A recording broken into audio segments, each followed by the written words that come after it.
Do you ever wonder why you're doing what you do in life?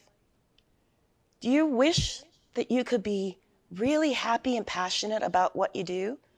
Or maybe you already are and you want to expand in a different direction. Hi, I'm Barbara Anne, host of What the Why? I love what I do. A lot of that has to do with my story, my journey to this point in life. And guess what?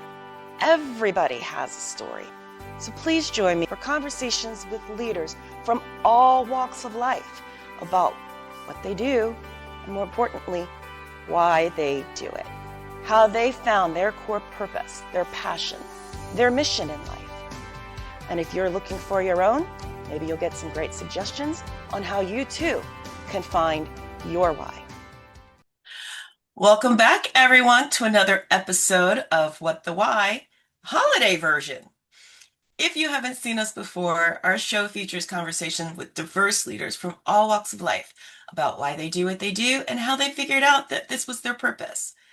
Maybe you're sick and tired of being sick and tired, or you want to get unstuck or do something different in your career, your life, your business, whatever the case may be.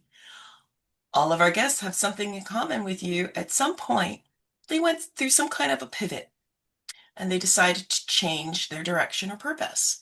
Today's guest is one of the many, no exceptions to that.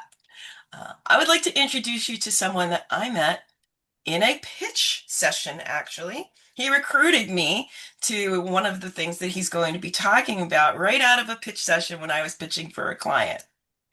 Don, and it's Samoil, right? Yep. You'd think I would know that by now, but I just want to make sure. Don Samoil has over 25 years of experience starting, growing, managing, and assisting innovative startups. He doesn't talk about it, but we're going to touch on the fact that he actually founded the entity in the region where I actually serve as a volunteer. He serves on the board of directors or the advisory board of several companies ranging from software as a service, for those of you who don't know what SaaS is, now you know in case you're asked on Jeopardy, to HealthTech, to pet tech, to social networks. He manages the Philadelphia area chapter of the global accelerator of the Founder Institute, which when he reached out to them and asked if there was a chapter in the area, they said, yeah, you can start it. And so he did.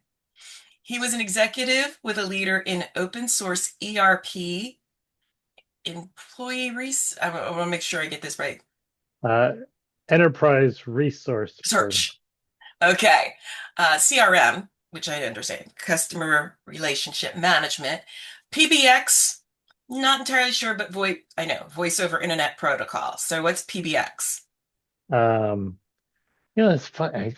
I won't put you on the spot. That could be the It's hardest it's question we have. it's telephony, but what it stands for. The X, I think, is short for exchange. It's back in the day, right? For I don't know the demographics of the audience, right? But back in the day when you had, well, I think Lily Tomlin, right, had that very famous ringy dingy, whatever. She was an Yeah. operator with the headset, and I yeah. had a PBX phone when I worked in a law firm. Okay. Okay. I remember now. Um, he's a co-founder of one of the first SMS marketing services, which stands for, Short message, text messaging, short yeah. message service. Yeah. Anybody who has a cell phone, you've probably seen SMS or different types of protocols. That's what that is.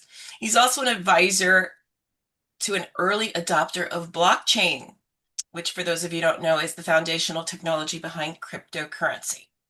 During the dot-com era, he launched the first websites for several Fortune 500 companies, then helped grow Net Perceptions from Amazon's recommendation engine to prominence in personalization, a highly successful IPO, initial product offering, Public. public offering, thank you. I should have known that. I do know that, but still stuffy. And over 2 billion in market capitalization, billion with a B. He's lived on 3 continents. He's multilingual. He's got degree, you name it. He's amazing. The chapter would literally not exist had it not been for Don, who fortunately for me lives right across the river in Pennsylvania. So without further ado, let's give a warm round of applause for Don Samoil. So yay! And shout out to all the Founder Institute cohort members and grads and others who are watching this. We couldn't do, well, we wouldn't be doing what we're doing if it wasn't for being part of you, at least not together as a group. So, having said all that, that's a lot. You've done a lot. But as our welcome and super loyal viewers, we know there are tens of you now. Um, as you know, we always ask our guests after we've read what these amazing things that they've done over the course of their lives. We're always curious what they wanted to be when they were growing up. So, Dawn, when you were little, what did you want to be when you were growing up? Well, that's a great question. I was thinking about that, and I guess so. Some of my earliest memories, my grandfather, may he rest in peace, amazing gentleman. My family all came off the boat from Romania, um, and so my sister was actually the first person to be born in this country, and I'm the third. So I'm definitely first generation. Anyway, why this matters is that when I think about it, I cannot help but see my grandfather's face as we were in the. I was born in Queens. We were in the subway station, and the train is pulling in, and he put trainu because I was so obsessed with trains that we would ride the subway from Coney Island to Manhattan and back that we would spend weekends riding the subway back and forth for hours, just switching trains in different stations. And so my first memory of one was to be an engineer, like a train engineer. Later on in life, it was probably to be a mechanical or computer engineer, but at the time it was a train. I wanted to sit in a train and just, go through those tunnels, and that was my first dream. Um, Most of my childhood, it was just assumed as a little bookworm that I was going to be a doctor, until probably high school when I first started taking biology and thought, you know, it's too messy. I don't like blood and the organs or whatever. They're too gooey. I really enjoyed like chemistry and physics. I enjoyed as a little kid. My uncle used to bring anything. So he would fix anything. Anything that was beyond fixing, he would bring to me a radio, a TV, or whatever, and I would tear it apart. At 4, 5, 7, I would just unscrew what I could and smash what I couldn't. And I wanted to see how things worked, what made them, take them apart and try. I was never able to put them back together. But it's that actual, I think, inquisitiveness and curiosity about how things worked that made me an entrepreneur from an early day back in second grade, I want to say. My sister and I, um, with a typewriter, Google it if you don't know what a typewriter is. Uh, um, we wrote stories and made puzzles and whatever, and we made a 1 sheet or 2 sheet with a typewriter and then gave it to my father to um, mimeograph or Xerox or whatever, because there was no such thing as Staples. Nobody had copiers or whatever. So he took it to work and made us copies. And then I sold them in second grade for a nickel or 10 cents or whatever it was. We were publishers, right? We made our own little magazine. So I was an entrepreneur at a very early age, and was always curious about, how could I create something that would I was, even at that age, I'll give myself credit. I was always looking to do well by doing good, right? Not just make a lot of money, but how do I add value, create entertainment or interest, or I thought, I would cure cancer or something or other, and I would make a lot of money, but, also, do something good for the world, which, tying in, I suppose, decades later, when Founder Institute, I reached out to FI, right, and said, I connected with these founders, and you have an amazing program. You do these, these founders are just, so much smarter than, than the usual founder that I encounter. And, you have a great program. Why don't you have one locally? And their answer was like, well, we do now. You're going to start one. I was like, no, no, I didn't want a You were job. you were almost voluntold. Sorry, you want it, go do it. There you go. So there you go. I figured I would do some good. Haven't done so well yet with Founders too. It's cost me more money probably than I've made with it, but that's okay. Fortunately, I'm at a place now where I'm less worried about my day to day. So I'm able to give back because look for those of your viewers, I've said it, karma is real. Give, help. If you see some, if I'm not asking you to give, your life savings away or whatever, but if you're somewhere and somebody needs a buck or a quarter for, a quarter for a meter, right? That doesn't exist anymore, right? It's all digital, but go just hand them, do whatever, do that little, random act of kindness. It will come back to you. The people that helped me in my career, all that mentored and helped and gave me, referrals and connections and asked for nothing. Um, they helped me tremendously, and I never forgot it. So here I am, hopefully, trying to, repay those kindnesses to some, some people. And thank you, right? You jumped in and you've helped dozens of founders through Founder Institute, in addition to all the other great stuff that you do. So Well, thank you. Yeah, no, like I've actually kind of had to say no to some things I really, really love, but this is one that I'm sticking with because I really do believe in the mission. A lot of people don't realize how everybody thinks it's a great idea, but entrepreneurship is not an easy road. It's not for the faint of heart. It's not for people who aren't good at self-motivation or external or need external validation. Um, it is definitely the road less taken, and you've done it with many different entities in different ways because entrepreneurship really is a mindset, not just uh, starting your own company. Um, what prompted you to choose this particular road less traveled? that's a great question.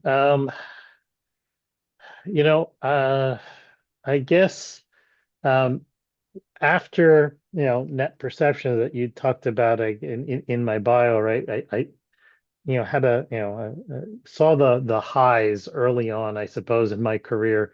The dot-com days were great, and I it was blessed. I was in New York in its heyday, right after Queens. I moved around. We talked about that a little bit, Casablanca and Montreal and here and there.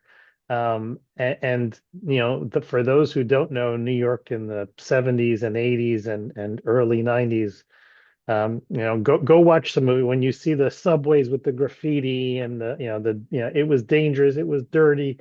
The city was not a nice place. And then magically in the late 90s, and it was safe, it was clean, and it was fun, and there was all this great energy. So the dot-com days in New York was fantastic. And then we had our IPO, and I had a lot of money on paper, and life was good.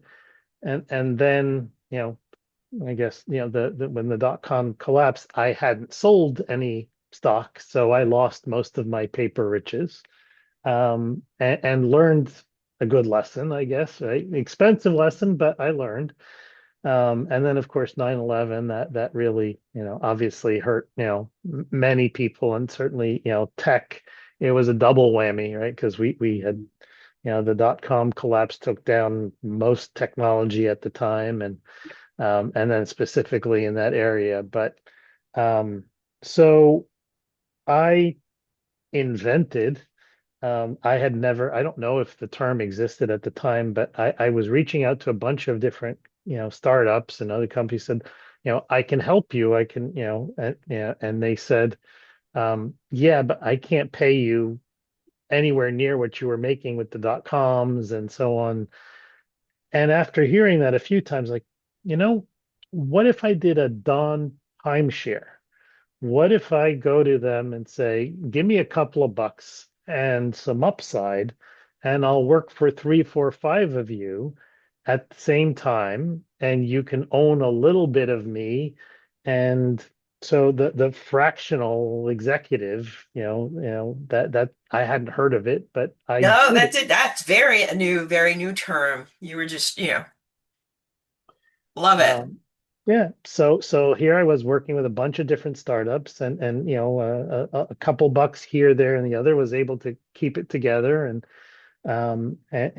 but that was my ability to really flap my entrepreneurial wings, in different areas, mostly software, because I had been a geek.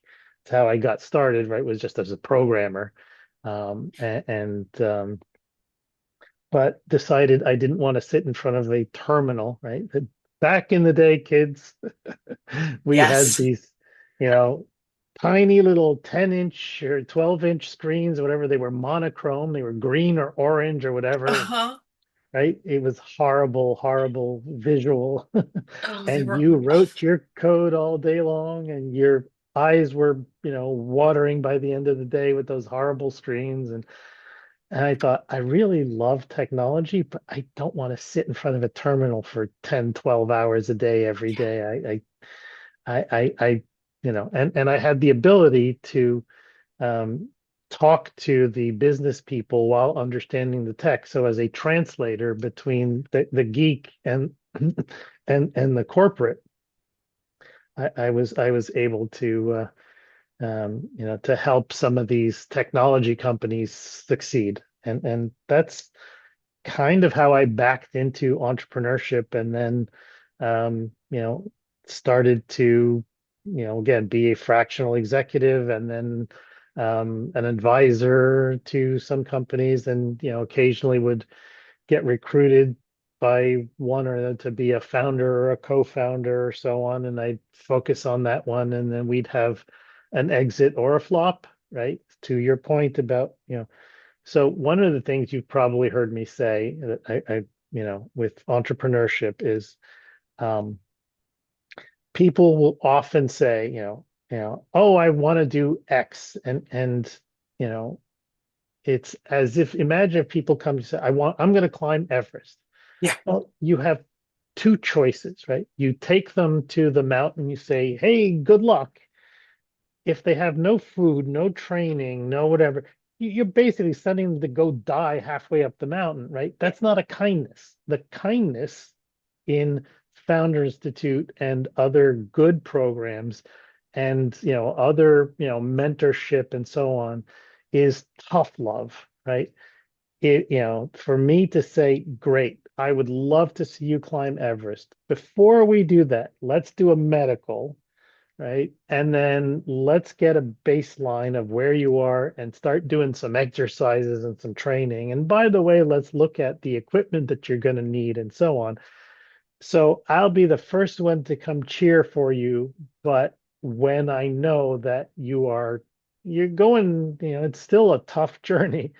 but at least that you're going with everything that you could do in your corner for when you take that ascent, and that you will, if it's hard and you fail, at least you come down in one piece, and then we figure out the next mountain or the next climb, because that's what entrepreneurship. It's you're not going to succeed usually the first time or the second time. It's the third or the fourth that usually you see, founders, really starting to succeed. It's after they've skinned their knees and burned themselves, and they have all the scars to prove it, that they figure out, what the formula is. Unless they're really blessed and lucky and they happen to, right, stumble onto the right thing at the right time. But that's luck. It's very much so. And you raised a lot of really good points in there. One of which is, uh, when I was with the shout out to Women's Opportunities Resource Center in Philly back in the day, had an equity committee, um, as well as a loan program. One of the things we tracked is whether or not someone decided after going through training this was not right for them, because we're saving them a tremendous amount of heartache and potential resources. You know, being an entrepreneur means keeping going against the odds. But there are times where those odds truly are insurmountable, and it's time to step back, pivot, change direction, or really seriously check with yourself as to whether or not this is the path you want to go. Um, and we've heard it from people who've gone through recent cohorts. I won't say her name, but she was talking about how she treats it like kind of like having a baby. She loves it, but there are those days when it's sick, when it vomits on her, when it cries at night. She didn't realize she signed up for something 24/7, but that, she still loves it and can't imagine doing anything else. And, part of being an entrepreneur is, as my son will tell you, there's many, many times he slept in his company's office. I don't recommend it, but it just happens sometimes, the industry that he's in. And so, you have to be able to still love it and motivate yourself to do it, even when you don't necessarily like it that much. Or when you're sick and you have lots and lots of clients that are counting on you. Well, but see, that's, again, cliches are cliches for a reason, right? Most of the time, it's when the going gets tough, the tough get going, right? I remember distinctly, 2 years ago or whatever, you had signed up to present, for Founder Institute, and you were not feeling well at all. I think you had a fever and so on, and but you showed up and you said, like, I'm going to try to tough it through. By the way, I thought you were fantastic. I think your pushers have just made you even more inspired or whatever. Um, but that's where you see the measure of, because it is a challenge. And to your point, you just reminded me again back, um, yeah, maybe .com days or whatever. I met a young man. I think he was from, the one of the Russian republics or so on. Um, and he was, showing me, his interconnections in some, um, uh, building in Manhattan where he had, he was one of the pioneers of DSL, right? Oh. Right, because most of us were on dial-up, and it was Mhm. really, really slow. And he was like, DSL is the future, right? Before the phone companies, it was the earliest kind of broadband for those that don't know or don't remember. And he was showing me, and he had, I don't know, 100 square feet, maybe 200 square feet, right? Whatever, with all of his interconnections. And he wanted to show me something and opened the door to, looked like I think it was a closet, whatever. And there was a pillow and a, blanket and mattress or whatever, like folded up. And he quickly shut it. He was all embarrassed. And I didn't, I pretended I hadn't seen anything and so on. But, you know, and this is where, for what it's worth, those of us that understand and appreciate, I gained more respect for him. This is an entrepreneur who only had X dollars in his pocket. He had invested all of it in the technology and 100, 200 square feet for that office. And at night, he pulled that thing out and slept next to his servers. And, you know, I'm sure that if it wasn't that company, that the next one and the next one, that he succeeded, because those people that, do everything for that baby when it cries at night, you don't have to love it, right? You don't have to be happy that it's sick or it cries or whatever, but you just got to do. And that's the thing, ideally with a smile or with some result. But hey, if you've got to, cry about it or yell, scream or whatever, ideally not at your co-founder, right? Because we've seen that too many companies fall apart because the stress, right?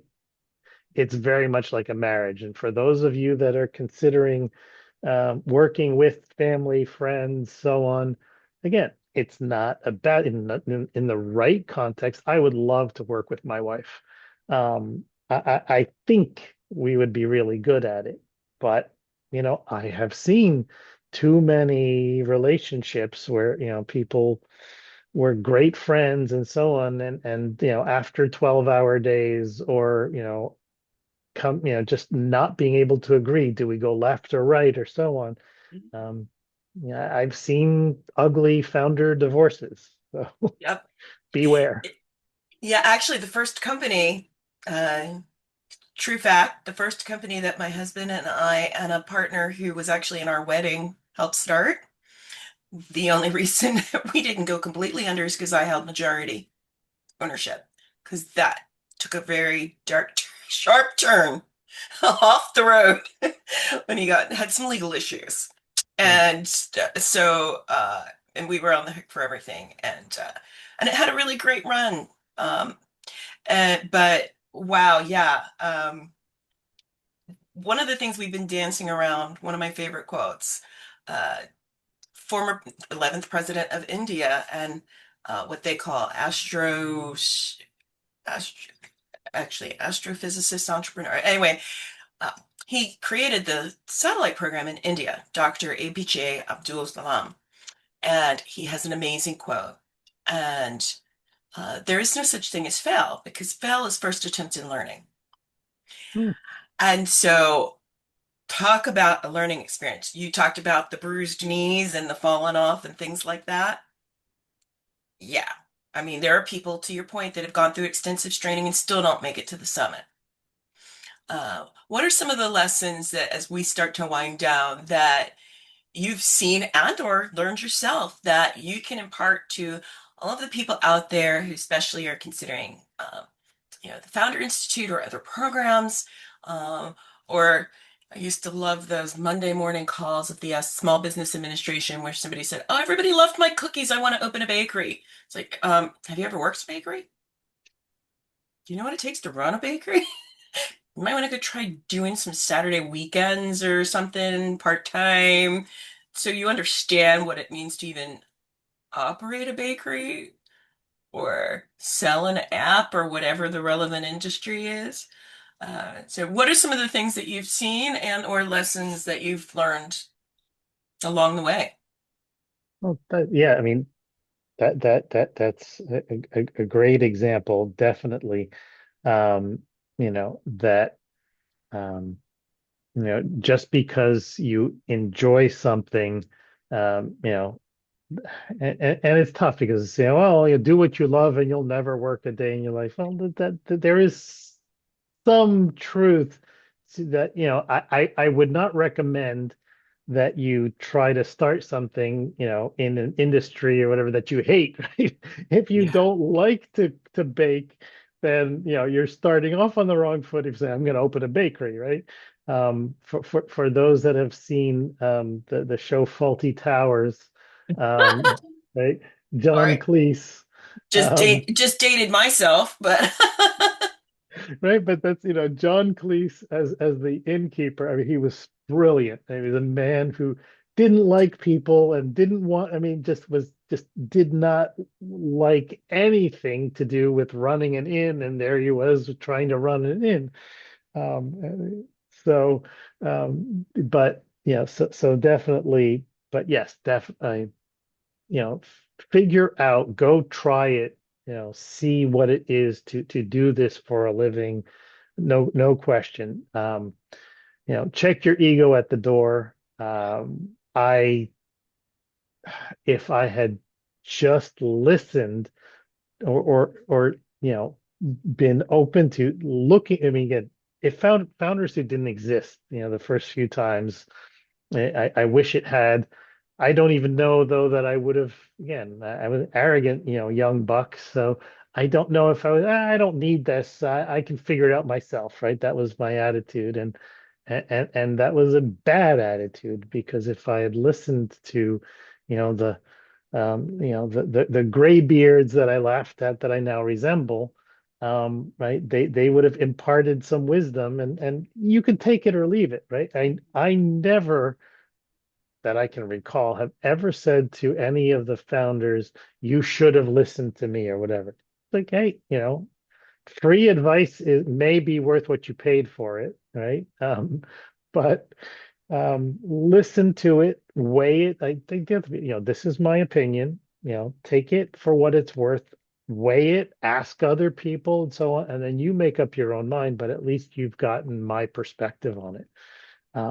Because there is an endless stream aside from my own mistakes, but um, don't try to predict. And for those who, I'll save you a lot of money, for day trading or stocks or whatever. Do not think you can outsmart the market or the world or whatever.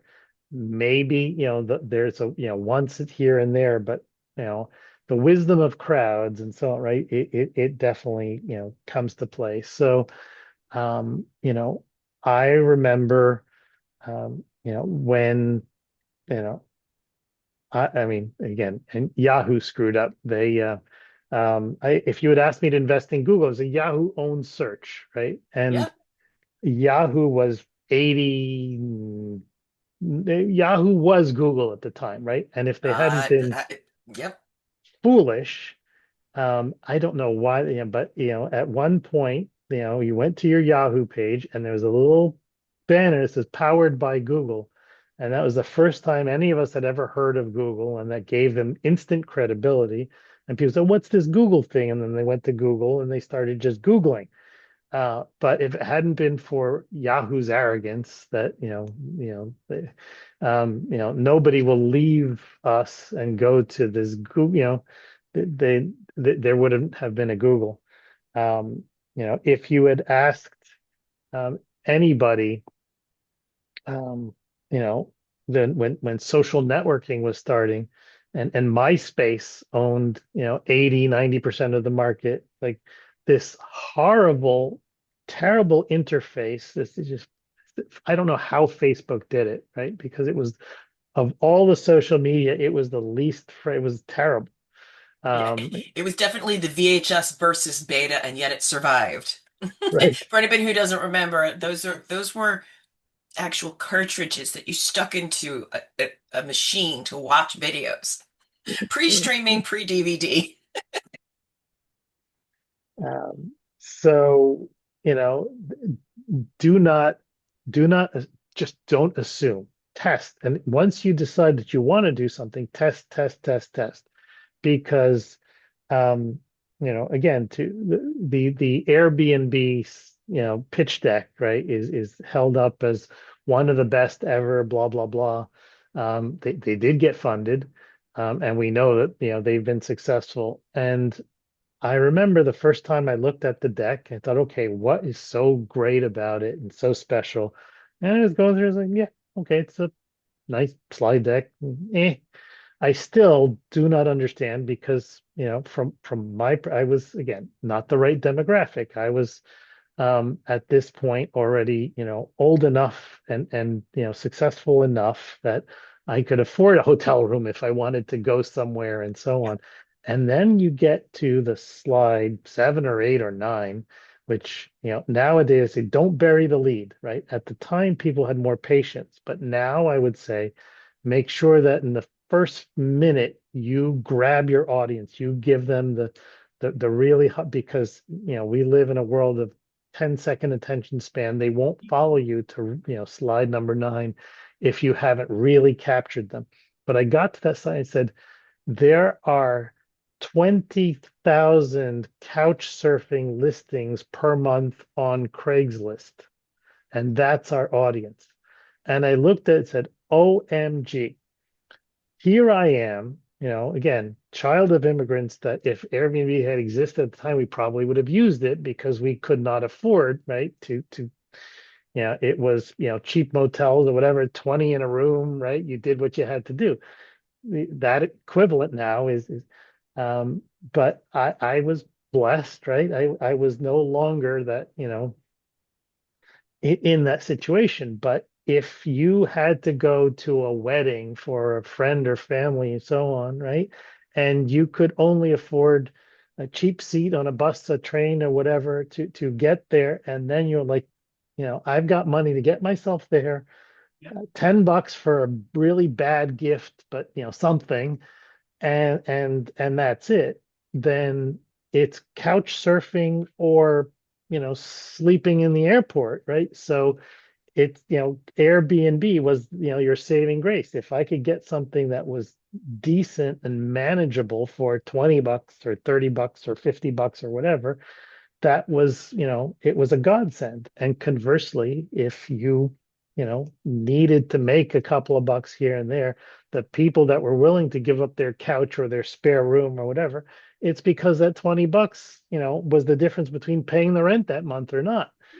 So, When you think about it, I mean, I remember the Atlanta Olympics, people were offering to rent out their houses. I mean, so we're there. And so as we wrap up, a lot of the important lessons you pointed out is get curious, uh, be willing to listen and learn and understand, not respond or react.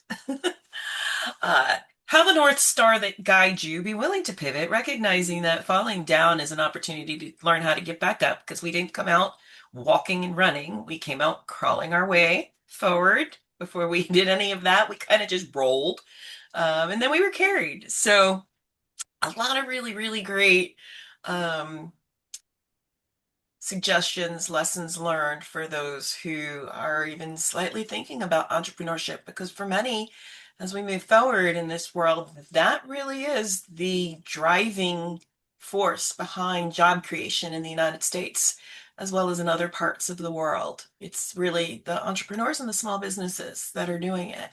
So that said, Bill's contact information and information about the Founder Institute and the chapter that we're part of in general will be available in the comments. But what's the easiest way for people to connect with you?